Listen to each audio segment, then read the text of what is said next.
everyone. I'm Debbie Stokes of Three Women Voices. Human trafficking.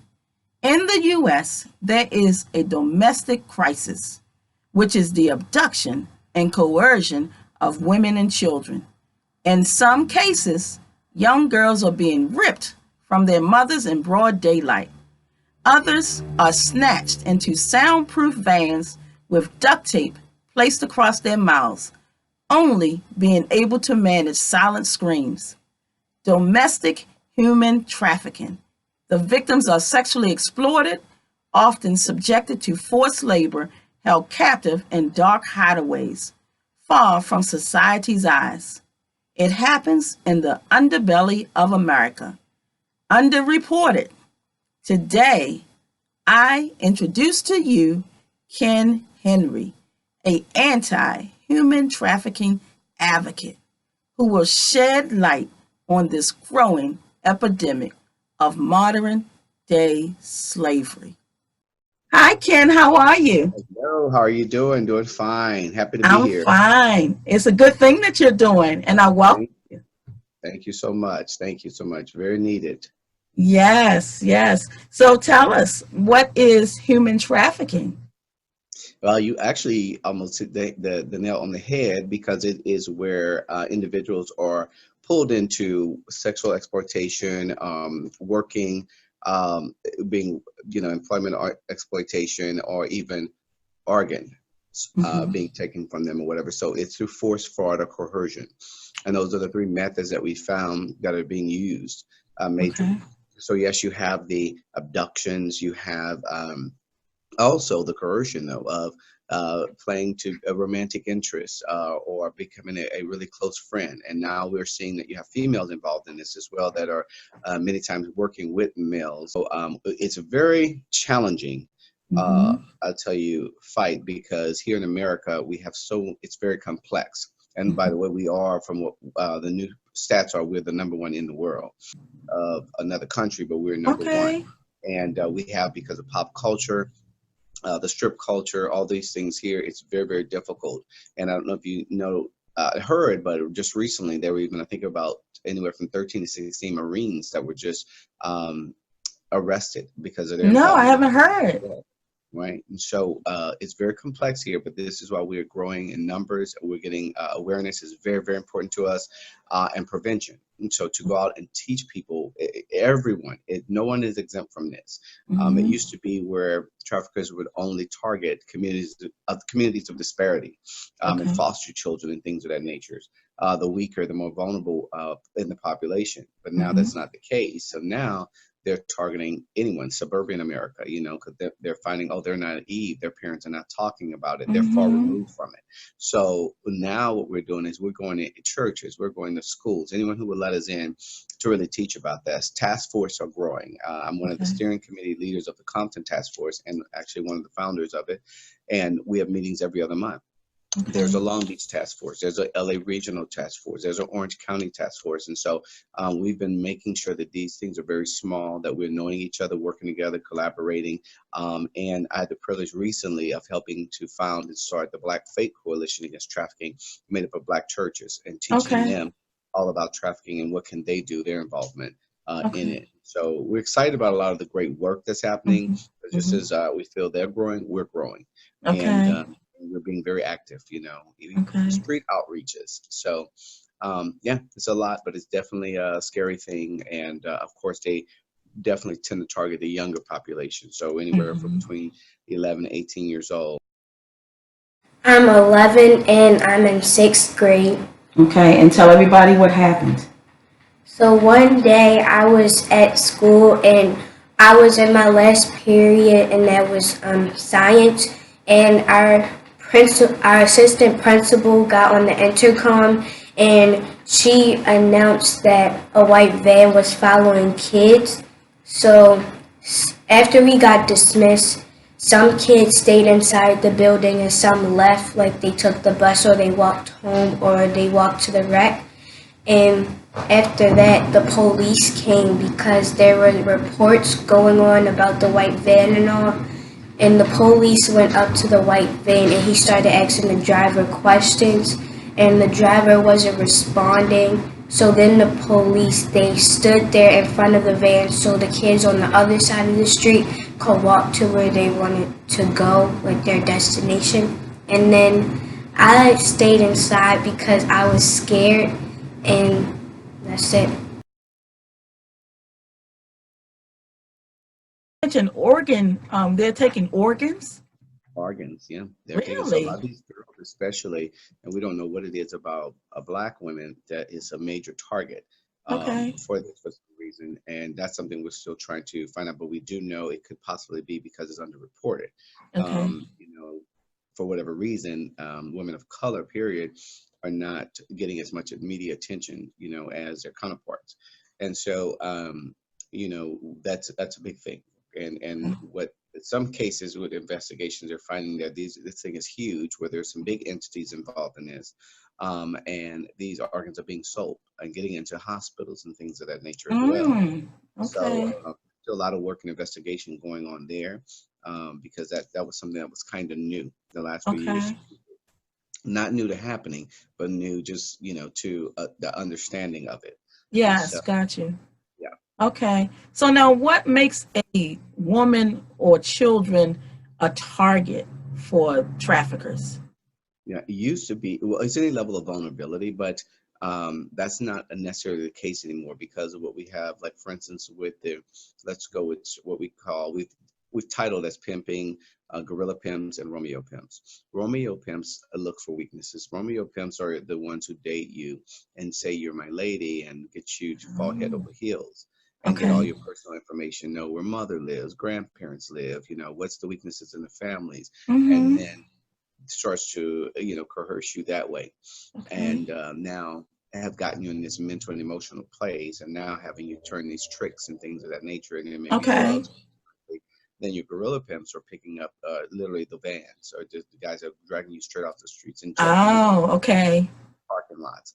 And so really it's not, we can't even say right now that there's a major target anymore. It's just if you are a female, and in some cases boys, young. What, tell me about your company, how you got started in anti-trafficking. Okay, so TikTok Services is me, and I have a business partner, Daniel, another male, Daniel Mm-hmm. Husseini, and he had a nonprofit that deals strictly with substance abuse because of his own past that he publicly shares about, that he had a struggle with drug addiction for a long time, and his deliverance was literally a religious one, Okay. um, and he is not from America; he's from Iran, Oh, and okay. you know, but moved here at a young age, Mm-hmm. and so that was his fight. And so he and I got involved with the human trafficking because I worked many years in foster care, and I Okay. managed foster homes. I worked for programs dealing with the families. And then I started learning about trafficking then, although Okay. I didn't know what it was called at Mm-hmm. the time. We didn't Mm-hmm. realize that was human trafficking. Okay. But then as time went on and we learned that this is what this is, it really opened my eyes, and it started making sense, because not only did I work with young foster children, I eventually ran a program dealing with emancipated youth, the ones that were 18 Okay. and over that were now out of the system. Okay. And I really started seeing it now. And then, so the dots just started connecting, the light bulb went on in Mm-hmm. my head, like, wow. So I had to get involved in this fight, and I went to work for agency that was doing it. And then from there, I ended up going to be chosen, which was so beautiful. It shows you how life is. Okay. You know, God has it all worked out for your steps, because I got chosen to be a part of the first Human Trafficking Leadership Academy that the federal government put Okay. in place, and graduated from there, and there learned even more. And so that kind of, from there, it kind of showed me what level that this thing is at, and kind of like I'm a visionary of Mm-hmm. what needs to be in place and needs to happen. And Mm-hmm. so after that, I no longer could be a part of working for an agency. Okay. They had their own mission and things in place. So I knew it was very imperative that I create my own. And Okay. so that was an undertaking. So I did that, and we got officially established January of 2018. We Okay. were, Mm-hmm. so it's been, Congratulations. thank you. And I tell Mm-hmm. you, everything has been going so fast. And then when you where you're supposed to be, Mm-hmm. things Yes. move Yes. fast. Yes. So you've So seen that's how. the growth. I mean, you've seen how much it has exploded. The Oh yeah. trafficking. Oh, absolutely, Yeah. absolutely. Because Yeah. it's a money thing. We've seen drug dealers stop, doing drugs and going into trafficking because they're making more money because they sell drugs one time, but they can sell a person multiple Oh times. God. Uh-huh. So Mhm. there's a mental illness going on as well within that, and this is one of the things that because I do a lot of work with the LA sheriffs, the LAPD, the Compton Mhm. Court, and one of the Mhm. things that I'm not an advocate of is just locking people up and throwing away the key. Mhm. Gotcha. Because also the hurt people, and so Mhm. and many of them, at least in Southern California, unfortunately, the biggest population is as far as sex trafficking.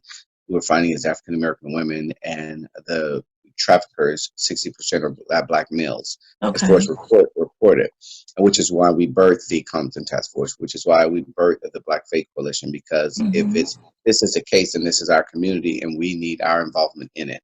Okay. Um, but it is really exploded in that way of people just looking for a way out. And I just did a Mhm. conference 2 Saturdays ago called FatherCon, which is Okay. all about a prevention, about if we help men to really understand how important their role is, to be Okay. healthy, to be present in the family, how you can avoid your children in a lot of ways from Mhm. being victims of this and being prey for these traffickers. Okay. But one of our speakers actually is a well-known author now, but he was Okay. a pimp. He came from the pimp culture. And he was a pimp, and he has a Mhm. book called I think it's called Being Raised in Pimp City. And he Okay. talked about how for them it was not about evilness, it was all about, okay, this is a way to get out, this is a way to make money, this is a way to survive. And Mhm. it was different because the women, the girls there were getting involved in it because of that. And he was like, we didn't have any of this forcing you. It was a lot of these people we grew up with, we knew. And until he realized what was going on in that world outside, Mhm. and most of it was very dangerous. A lot of people Okay. died. And Okay. so he became a voice, and now he helps women get out of that lifestyle. He helps women get Oh, business, good and for he him. right. And so Yeah. he's doing it, but they need healing. Everyone who's involved in this stuff, especially traffickers, we need to Mhm. figure out, where did it go wrong? What happened to where you thought and adopted that mindset that it's okay to violate a person, to not Right. respect them as a human being, and to start treating them as if they're nothing. Right. And so that's another mission that we're on, is working with people like that, Mhm. to see if we can do some kind of rehabilitation as well. Mhm. Yes, they need to be responsible and have consequences, but we Right. also, I feel like, as human beings, we have a responsibility to try to see if we can rehabilitate them and help them heal as Right. well. Because look at this guy now who was doing this lifestyle, and now he's one of the biggest advocates for it. Yeah, yeah. So now, are you finding that people who are abducted or taken are being held in their communities where they live, or are they being Um, incarcerated oftentimes, times? Okay. oftentimes that is the case, and Okay. we know that because of when stings happen, even right in Southern California, when the stings happen, where the sheriffs, the police go in when they get a tip and go in Mhm. and bust a place. A lot of times, some of the young ladies are from that same community, but Mm. not all the time. We do know in Okay. the world of trafficking, they move a lot. They move the girls Yeah. around. So many Okay. women that we have helped serve have come. Some we've met from New Jersey. They've come from New Jersey all the way down to Carolina to Mhm. Houston, Texas, and they've gotten here, or they've come the other way through Oregon, and then they hit Vegas, and so they would give us a lot of intel of where Okay. they moved them through, and of course, any big event happening, Super Bowl, like we're gearing up for the Super Bowl here in Los Oh. Angeles. Uh-huh. But that's going to be big because they're going to have girls come even out of the country. They're going to be bringing girls to make money. So all of our teams here on the ground and law enforcement, we're gearing up together to be ready Mhm. for that. But yeah, it's Vegas. Wow. Vegas is a major hotspot, and Vegas is Okay. very challenging because Nevada passed the law of legalizing prostitution. So Okay. now traffickers hide under that and are so bold Oh. to call themselves managers and agents of these same girls that they're Right. forcing to be out there. Yeah, Wow, so that's it's tough. crazy. Yeah, yeah. Wow. So now the traffickers. Yeah, it's so different because it's what we're finding is, yeah, a lot of the guys on the street are more Mhm. lower level, guys, but when you bust this ring and you're able to get a lot of intel, they are funded a lot of times, and there are bigger people at the top. Okay. And I'm talking about bigger people in these Fortune 500 companies. I mean, you name it. As Wow. you've seen, look at some of the stuff came out entertainment, with some of these big names that have been involved in this thing. Mm-hmm. And so it's just a very sick, unhealthy, it's a very manipulative and Yeah. deceitful industry, is what Okay. I'll say. Okay. Um, so they look so many ways. And then the Johns are the people who purchase the sex. So Okay. Johns are typically not the guys who are the traffickers. Johns are Okay. typically these, for the most part, we're finding it statistically. I mean, it's every race in the sun, but you're finding more Caucasian men, and a lot of times are married, have families, Mm-hmm. working at companies or CEOs, that kind of thing. And they're far Wow. removed from even human trafficking, not knowing what human trafficking really is. Right. Want to be there, and they think all the girls want to do that. Um, how are they being forced and manipulated to stay? How does that work? Right. No, that's a very good question. So that's a lot of times we do a lot of training on, because most people outside don't understand. Well, why don't they just leave? I don't get it, Mhm. and they don't understand that it's not that simple, because now this guy, their whole goal is to break this person, to break this spirit, Mm-hmm. and make them forget who they were, who they are. And Okay. most of the times, too, they're making them do drugs, and that's a Okay. form of controlling them as well, and trying to Okay. get them addicted. But there is getting them to do incriminating things, and Mm-hmm. now the cops are really waking up to that, and starting to be competent in this area by attending trainings and meetings, and they're having divisions within law enforcement now that are Okay. human trafficking divisions, because they were re-victimizing the victims. And so Okay. when they would encounter the victim, they would make the victims, they would basically reinforce what the traffickers would tell the victims by Yeah. treating them like trash and locking them up and things of that nature. Okay. Uh-huh. So now that they're seeing a change in that, a lot more women we're finding, especially the younger ones, are coming out faster. But yeah, it's a lot of manipulation. It's a lot of breaking up and bringing up and then breaking down of the human spirit. Got you. Okay. Okay. To where some of these girls literally will think they're really in a legit relationship with the person. Okay. Okay. And, So how are mhm, they escaping? Like when some escape, how do they escape? mhm. And in different ways as well. We have Okay. rescued some where, through a diversion class, where they've come to our Mm-hmm. facility because they were arrested, court mandated to come to the diversion class. In the Mm-hmm. diversion class, one broke down. Or this is one scenario, and actually the pimp brought her to the class, but Oh. he was, they never want you to see him, so he was in a car outside. But she Okay. described it, and she said that she was tricked by the other young lady that was her friend, who he had already pulled in and manipulated, and they told her to come down from Vegas and she could work with her. But Okay. she was thinking it was a legit job. She gets Mm-hmm. there, and it's this guy who's telling her, this is what you're going to do. And so when Mm-hmm. she declined, he beat her in front of the Wow. girl, and his mom was there. And his mom is Mm. the one who helped manages the house. So when he takes one girl out, she locks the rest of them in there Oh and gosh. keeps an Okay. eye. Yeah, and so that's one form, but we were able to get her, escape her through the back door and get her to another a placement. Okay. And try to get our goal is to get her back home and Right. reunify with her family. Then there's times where, they've called us from a drop-in center. I know one Okay. company one time we got called, and had sent a van there to go to the back alley, pick the girl up, and then because the pimp was waiting for her, he had chased her, and Okay. she ran to that center because she knew that's what the center's for. Right. And then we were able to get her to a safe place. So it's different ways we've gotten phone calls, like saying, "I'm not going to Okay. be able to call you back, but I'm right. I'm going to be at this corner here, and please hurry." And so we've gotten people to rush to that Okay. location. And we got to be careful, of course, because you never know if it's a setup or not. So we let law Yeah. enforcement know right away. But Okay. so it's been different ways. We always love when the victim themselves are contacting or whatever, and we're very urgent Yeah. about it. Okay. But sometimes it's not that. Sometimes we have to depend on the stings Okay. to get tips and go in bus houses or hotels, those kind of Yeah. things. And I Yeah. guess that can get dangerous sometimes.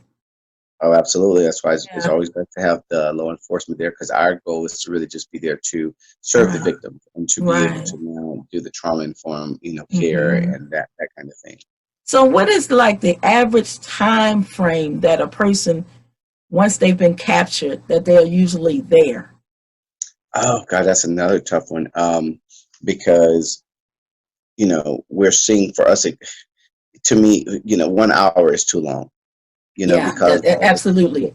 the trauma, the fear, Yes. everything that they could be exposed to and see within that time. Hmm. Um, However, but if you can get someone out within a week or two, I mean, that's a Hmm. blessing.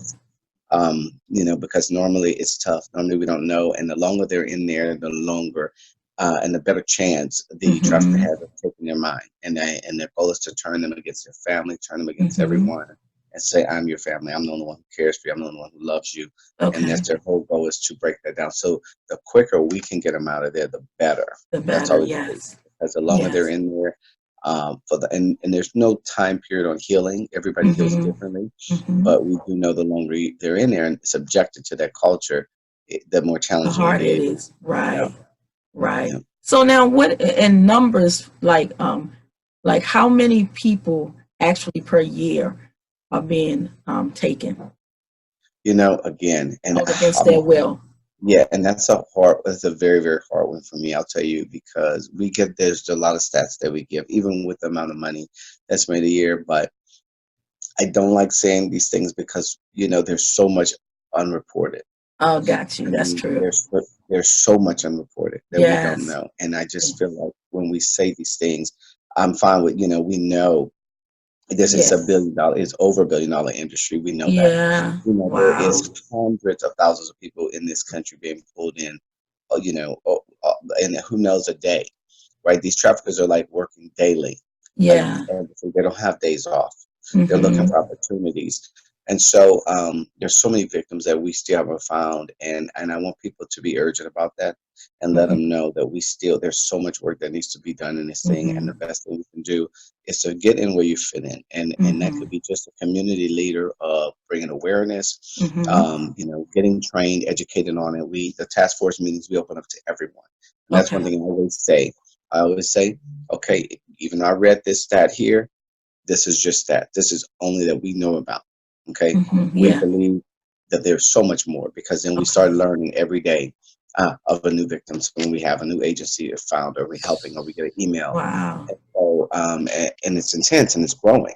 And Hmm. so I think just getting in, helping everybody from airlines, which I'm grateful, because airlines do a lot of Hmm. trainings. They just did one. Delta just did one this week, and making sure every form of transportation. Now we're trying to get in there with Uber and Lyfts, Right. to get them trained, because we're hearing now there was a case in Houston, Texas recently, where a female took I think an Uber or Lyft, one of the two, because her car broke down, and Wow. this guy takes her to completely away from where she was going, to some alley where a guy jumps out, opens up a gate, tells the Lyft to back in, and the Lyft driver is ignoring her the whole time, telling her to Uh, be quiet and know what I'm doing.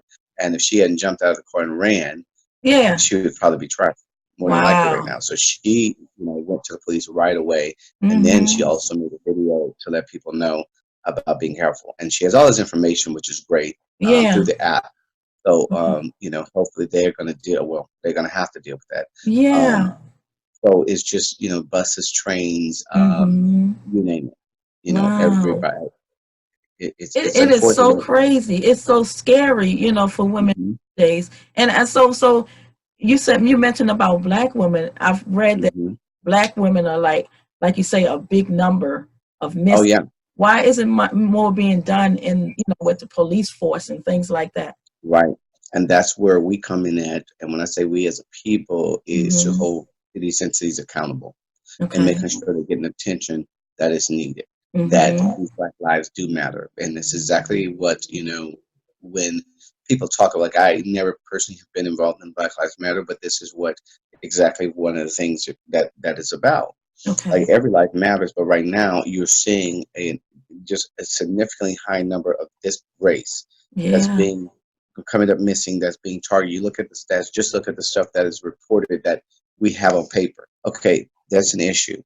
And Hmm. so we Yeah. have to hold people accountable, and we have to make the noise, and we have to do our part to step in and say, this is our babies, this is our sons and daughters. And guess Right. what? We're going to make sure that it is getting attention and people are being accountable. And that Right. now we just need more people. And the beautiful thing is, here, at least in LA, I'm seeing we have every race under the sun that's so Hmm. supportive. And the other thing we're going after is the Latina population, because a lot of Latins are being pulled into that as well. And Okay. for the sex trafficking, we don't know where they're getting help at because nobody Mm-hmm. is seeing them. And so we're thinking it's because most of them are undocumented and are afraid. Right. And Okay. so we just birthed, I know the last Saturday, I believe it was last Saturday or Saturday before last, the Latin Fake Coalition Against Trafficking. Okay. And Mm-hmm. one of our counterparts and peers who helped start the Black Coalition, who's Mm-hmm. a white lady, she went and helped and assist them to get theirs started, because we have to help each other and we have to Yes, support that's each right. other. And that's what we're doing, Okay. and Okay. people of color standing up to Yeah. hold those entities accountable. Right. So. Okay. So now what can people do to protect themselves when they're out? Mhm. Oh, yeah. So the best thing to do is, and this is for everyone, I mean, but it's especially women, do not, like, just be aware. Awareness is the key everywhere that you are. And especially if Mm-hmm. you have children as well, because especially if you have small children, that makes you vulnerable. But be aware when you go in the parking lots. Do not, first of all, don't try not to do anything like that on your own at night when it Mm-hmm. starts, like pumping gas, going Mm-hmm. to your local stores, Target, wherever it may be, and try not to do that. Number two, if you will or you have to, and there are some cases there is broad daylight, the stuff is happening. So be aware of what vehicle is outside of you. Mm-hmm. Where did you park? Was it there then? Are there people that's looking suspicious, in this vehicle? Are there Mm-hmm. men sitting in there or whatever? Is some woman trying to weirdly get in some conversation and pull you over to a direction? Mm-hmm. Because a lot of times women trust women, and women are being, unfortunately, when they're already caught up in this thing, they're controlled by this guy to work for him. A lot of times they're doing it out of fear, Okay. because if she Mm-hmm. doesn't do this, she's going to suffer some consequences. Yeah. So Mm-hmm. just kind of being aware of those things. The whole social media thing, with guys reaching out to you, trying to talk to you. We do trainings on that as well, especially for the Okay. kids, because they're looking for certain insecurities on there. They're looking for Okay. you to see a Mm-hmm. certain weak moment that you're having, or I hate my parents, or hate my Yeah. life right now, things like that, and they're Right. going to try to come and befriend you. Um, so yeah, so I would say definitely, yeah, I would definitely say just awareness is really the big key. I'll be honest, Mm-hmm. and just educate yourself as possible on what is human trafficking, Mm-hmm. and know about the fraud, coercion, and force. Force is a no-brainer. These guys will come in and just, that's force. I mean, they're force. They're grabbing you and trying to push you, but Right. Right. that coercion and fraud is, that's the challenging one, and that's why we Mm-hmm. have to be really careful about who you're dating, what's their intentions. Really being in tune with these guys, and not giving up your information so quickly, not letting Mm-hmm. people know where you live so quickly, and your lifestyle, your children, where they go to school. So just Right. kind of be. It's unfortunate, but it's like that's where it's at now. We have to get to that place, Okay. honestly. Okay. How can people in a community, or what are some signs that people in a community can spot, like Mm. it's going on, like in their neighborhood? So I'd say, paying attention to, just the community, and any kind of like untraditional behaviors. Okay. Pay attention to that in the community, around the schools, in the neighborhood, the Mm-hmm. neighbor's home. Somebody coming in and out, because there's Mm-hmm. also a lot of labor trafficking that happens right in neighborhoods all the time, Okay. and a lot of times they're getting kids, that are undocumented, and you see a child that maybe be in the yard that never leaves out, and you're Mm-hmm. like, huh, shouldn't this kid be in school too? He's school Mm-hmm. age. Those kind of things, and reporting that, and don't wait to report anything, especially because nowadays the cops and authorities want to hear about, they don't want to wait, because if you wait too long, it may be too late. Yeah. So Okay. we're reported early, even if it's not what you think. Okay, that's fine. At least now we know, and there's Mm-hmm. some peace there, right? Don't approach traffickers. We always tell people, if you're not trained, do not do this, Mm-hmm. because this can be, you can hurt yourself, or the victim could be put in jeopardy. So that's Okay. never a good thing. Um, and then, if you do, like I say, conduct if you call emergency 911, Okay. you always want to tell people what you believe you observed, Okay. right? And Mm-hmm. don't worry about being wrong. You could be Mm-hmm. 100% wrong. It's not trafficking, but if you believe it to be that, share that, Right. and Okay. it's okay. And that's about it. And I think just also like description of cars, Okay. vans. Take photos. You know, phone is very important now. Getting license plates are very important. Mm-hmm. Try to, if you can't get a picture of a person, get your best description of them, what they're Okay. wearing, their race, hairstyle, and then get that information because all that is very valuable when it comes to trying to make a bust. Right. Okay. So now, survivors, how are they being? Where can they go? Um, Mhm. what type of healing is available? Right. So good. I'm so happy because there's unfortunately the thing that is most needed right now. We have gotten more, but we're still lacking is adequate housing Okay. because survivors of human trafficking it's a specific population, Okay. and it needs a certain type of healing, and people need to be trauma informed about human trafficking. And Okay. so that's one thing, but there are places, there are homes, and there are also a lot of drop-in centers, and this is Mm-hmm. drop-in centers are normally put close to the track, and the track is where the girls have to Okay. work and lawn, Uh-huh. or many times on the track. I'm a Okay. board member of one of them that's on the track in Compton, and the drop-in centers are basically, they know that they can go in there for relief. So even if Okay. they're not trying to get out of the lifestyle, they're afraid of the guy, but they can come there if he's depriving them of food, which that happens Uh, many times. He deprives them of showers, anything to make them comfortable if they're not producing what he wants them to produce. okay. So Mm-hmm. many of them, which is not talked about a lot, but many of them become diabetic because Okay. of this lifestyle and the long hours, Wow. not allowing them to rest and not giving them nutrition. And so those places, they can come and sleep. They can come and lay down, sleep. There's food for them. I mean, the whole Okay. place is for them. There's showers, Okay. there's water, and then if you just want someone to talk to, Okay. and of course, if you want to get out, if you want to trust us to get you to a safe place, no. But the drop-in centers never tell them, "Oh, you need to get out." Okay. Uh-huh. And never judge them about, like, we know what they're doing. It's all, we let them initiate everything, and that's just a place where they come and be received and treated as a person, as a human being, and Okay. respect. And Mm-hmm. hopefully, the light bulb, which it does sometime, which we're grateful for, comes on when they're, Mm-hmm. now I'm out here being beat and mistreated, but Okay. every time I go here, I'm somebody, Okay. Yes. and Yes. it's almost like a healing itself. It's like, Mm-hmm. it's almost like a, because I'm able to be a person. And Yeah. so the Yeah. light bulb comes on one day, and they're like, "I'm sick of this. I'm out of Mhm. this. I don't want this Yeah. anymore." And then that's when they will get the call, like, "Can you help me?" I'm like, and that moment is so crucial. Yeah. And that's the thing that we can't iterate that enough with these agencies. When a person calls at that time, Mm-hmm. and these women are ready, it has taken so much for them to get to this point, Yeah. and they're so afraid of their mind. Mm-hmm. Mm-hmm. You got to act fast.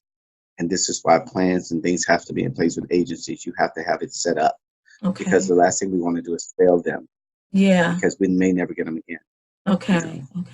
Oh, go ahead. important to know too on that, the average age of a woman surviving in this thing is 7 years. 7 years. 7 years, and then normally they're dead. You know, Okay. That was so my next question. Like, how many deaths or what deaths linked to that to mhm. Oh traffic? yeah, yep. Okay. That's the average is 7 years, and of course you have that that unfortunately occur before then, and a lot of we find that intel out from the actual Mm-hmm. Mm-hmm. survivors, and then the amount of times that gets unreported of how many times they get raped, Right.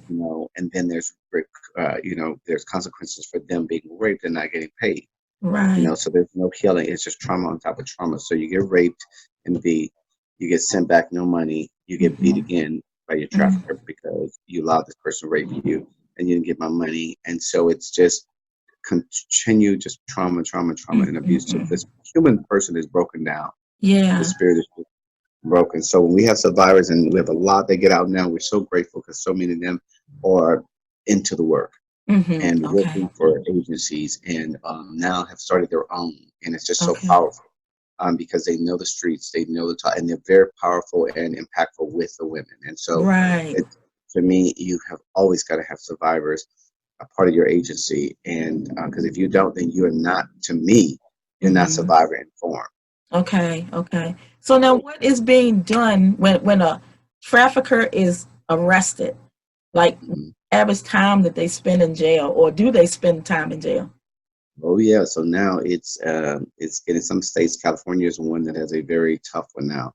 I Okay. mean, I've heard up to like 100 plus years for somebody who Oh. got caught for that. And Okay. so, and and I hear that, and just to be transparent, and I know there's people disagree, but when I hear that, I'm like, okay, but what is being done, to this person to help this person heal? Okay.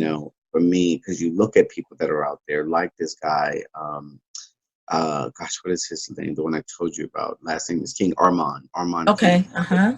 San Diego, who was in that lifestyle and Okay. now one of the biggest advocates against it. And he has great intel, and he Okay. knows that he's become a very valuable part of this industry. People like him, Okay. survivors that have been arrested multiple times for being in it now are out, and they're major great intel for us. And so I feel that, to me, I'm just not big on locking someone up, throwing away the key. I'm Mm-hmm. big on yes, locking them up, but now there needs to be some rehabilitation going on. Rehabilitation. Right. Right. Yeah, Okay. and, Okay. and see, can this person be rehabilitated? Okay. And then because that could be one of the person, because everyone comes from a mother, a woman. You Mm-hmm. know, I'm sure you had sisters or cousins or aunts, somebody in your family that you loved. Yeah. Yeah. Like one of the guys who's involved in the fight, he's a probation officer. And I had him Okay. speak at my meeting last Friday. He was one of my speakers, and he shared his story about growing up right in Compton Okay. and how he saw his aunt at 6 years old. He was 6 years old, and his aunt literally was a part of the trafficking. She was on the streets, forced to be on the streets, and he saw in front of him the pimp killed her right in front of him at 6 years old. Wow. And so he came, from that and seeing that and how it tears up the family and all that. Mm-hmm. And so, for me, it's like he's one of the biggest advocates. He said it's interesting how he lives so far away from Compton, but he's here at this task force meeting. He's here doing work Okay. in this community. It's come full circle. And Okay. that's why I feel like we could, yes, consequence, but we have a responsibility to try to help heal all the perpetrators as well. Right. That's right. That's right. So now, if you could say anything to women that's listening right now, some words of empowerment, or just so they can protect themselves more, like what would you say to them? I would say number one, you are, no matter what your background is, whatever, you do not let your past dictate your future. And Mm-hmm. everybody is special. Everybody was created with some type of talent and gift, but you're important. Every last one of us is you're supposed to be here. And there's work that we're supposed to do. Don't devalue yourself. You're not your circumstances. I don't care if you grew up poverty, poor, that doesn't mean that's who you are. That's Mm-hmm. what you grew up in. And you have the power to do more and change your life, and you are somebody. And for the women that already know that there's somebody that's gone through that, is to remember, who Right. you are. You know, Yeah. Yeah. um, I met a very special woman I love, and she's going to be a very good friend of mine. I told her for life, and she's a survivor of human sex trafficking. Mm-hmm. And she spoke at our FatherCon, and she did this thing we didn't even know she was going to do, a poem that she wrote that's about her life, but she did it in a dramatic interpretation, and Mm-hmm. everything was "I'm sorry, Dad." And it was like, "I'm sorry, Dad," because she grew up with a dad who did love her, who was in the Mm-hmm. home, who was a provider, and spoke life into her. But she, let her body image things, and she let a guy get into her head who was actually a Okay. trafficker. She didn't know, and Mm-hmm. beat her down and take everything from her and get her involved in this lifestyle until she woke up and she remembered who she was. And she just Yeah. kept, her poem is all about, "Daddy, I'm sorry I didn't remember that I was worthy of this. I didn't remember when you told me how much you loved me and how I was created for this. I'm sorry that I let my body image things." And it was just, it's so powerful. And I Yeah. videoed that too. Thank God I have it Okay. on video. Okay. But and she does a big, she's all about live streams. So she has a huge network of women survivors around America that Okay. she pulls in that are doing different things. And she's constantly about survivors growing to get in this battle Okay. and to Uh-huh. continue help Mm-hmm. with the healing and saving of the women. And so, yeah, so I think that's my thing is just remember, just knowing that you're created by greatness for Mhm. greatness, and then remembering, who you are, no matter what you've gone through, no Yeah, matter who yeah, has tried to put you down, it's because of their unhealthiness, not right. because of you. And you're worthy. That's the thing. You Mhm. are worthy. Yeah, You are yeah. worthy. Uh-huh. Okay. So now I just want to say thank you, Ken. Um, You're welcome. you've given a lot of information, a wealth of information, and I thank you. If you would like to leave your information so people can contact you, you can do so now. Well, awesome. You can go to my Instagram page and Facebook page. It's a TikTok Mhm. TikTok services. So you can find us TikTok services on Instagram, and you can find us TikTok services on Facebook. And then our website is tiktokservices.org all Okay. together. And Okay. Now, go ahead. Go ahead. no, I'm just saying that you have our events and everything that we're doing there.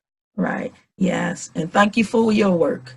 It's much needed. You're welcome. My pleasure. Yes. Thank you. Yes. Thank you. And we're getting a lot of men. This is what I love. A lot of men are starting to get involved in the fight, and that's one of my biggest, just kind of ambitions is to Yes. get men. And so most everything I do, I have a lot of men around, and we have some great men that are just they have a heart for this, and they're Yeah. learning, and they're coming together, and it's pulling so many other men because I believe men have such a real powerful place Yeah. in this fight.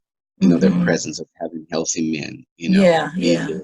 I agree. So, oh yeah, Okay. Well, thank you very thank you. much. Yeah. Oh, my And it pleasure. was nice meeting you.